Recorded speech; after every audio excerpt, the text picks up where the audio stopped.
सरकारें चाहे जितना बात कर लें कि शिक्षा की गुणवत्ता प्रदान करने की उनकी मुहिम जारी है, लेकिन कलई तब खुलती है जब चित्रकूट के इस करोड़ों रुपए के बने भवन का निर्माण कार्य वर्षों से चलता रहा और आलम यह है कि अब ये बिल्डिंग खंडहर में तब्दील हो गई और शुरू ही नहीं हुई है।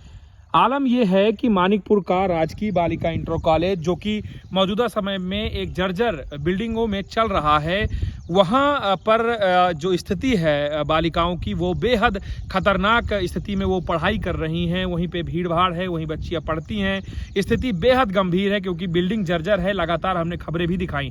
अब हम आपको एक कदम आगे आकर पड़ताल करने की कोशिश कर रहे हैं कि करोड़ों रुपए की बनी इस बिल्डिंग का संचालन शुरू क्यों नहीं हो सका।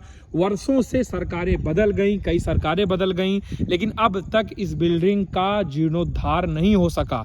और ये मामला इसलिए महत्वपूर्ण है क्योंकि हमारी जो जानकारी है उसके अनुसार राजकीय बालिका इंटर कॉलेज के इस नए भवन का निर्माण जो शुरू हुआ, उसके बजट को पूरी तरीके से प्रयोग किया गया। इसके बाद उक्त कंपनी या उक्त ठेकेदार ने ये कहकर शासन में पत्र भेजा कि हमें और बजट चाहिए। लेकिन आप देखिए कि पहले गुणवत्ता जो बजट प्रयोग हुआ वो भी क्या पर्याप्त था गुणवत्ता के लिए, क्योंकि जो भवन है वो बेहद बेकार हो गया है। यहाँ पर जो पेड़ पौधे हैं, जानवर जीव जंतु बेहद खतरनाक तरीके से यहाँ रहते हैं, पानी भर जाता है।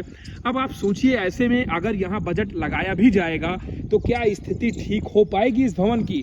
तो सबसे महत्वपूर्ण बात यह है कि जब हमने पिछली बार खबर निकाली थी तो संबंधित विभाग द्वारा ये कहा गया था कि FIR दर्ज कराई गई है उक्त ठेकेदार पर। क्या वाकई में ऐसा हुआ था? देश की शिक्षा व्यवस्था को खाने वाले इन दीमकों का क्या होगा? सिस्टम में मौजूद उन दीमकों का क्या होगा जो करोड़ों की बिल्डिंग बनने के बाद भी उसकी गुणवत्ता जांच नहीं पाते और फंड के नाम पर आप देखेंगे इतना बड़ा भ्रष्टाचार हुआ है इस बिल्डिंग पर। लगातार मैं आपको दिखा रहा हूं कैसे मानिकपुर की राजकीय बालिका इंटर कॉलेज में जो करोड़ों रुपए बजट लगाया गया वो कैसे पूरा तरीके से धंस गया है, भ्रष्टाचार में लिप्त हो गया है। और ताज़ा जानकारी के अनुसार ये भी जानकारी है कि प्रशासन ने फिर से बजट भेजा है मरम्मतीकरण के लिए, लेकिन स्थिति इतनी गंभीर है कि ये समझ नहीं आ रहा है कि आखिर एक दशक से भी लंबा समय गुजरने के बाद क्या राजकीय बालिका इंटर कॉलेज का भविष्य इस बिल्डिंग में क्या पुनः संचालन हो पाएगा। ये बड़ा गंभीर प्रश्न है और ये इसलिए भी है क्योंकि हजारों की संख्या में मानिकपुर में पढ़ने वाली बालिकाओं का जीवन आज भी वर्षों की तरह खतरे में है और गुणवत्ता भी शिक्षा की सुधर नहीं पा रही। खेल का मैदान भी नहीं है और जो विद्यालय में नया स्टाफ आया है वो भी भवन न होने के कारण बेहतर शिक्षा दे पाने में असमर्थ है।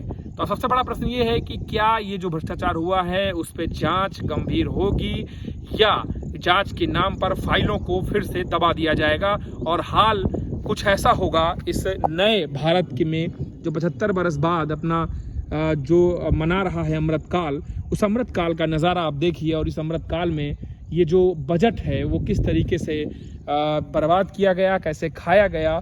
और स्थिति ये है एक दशक बाद कि राजकीय बालिका इंटर कॉलेज की बिल्डिंग अब तक शुरू नहीं हो पाई।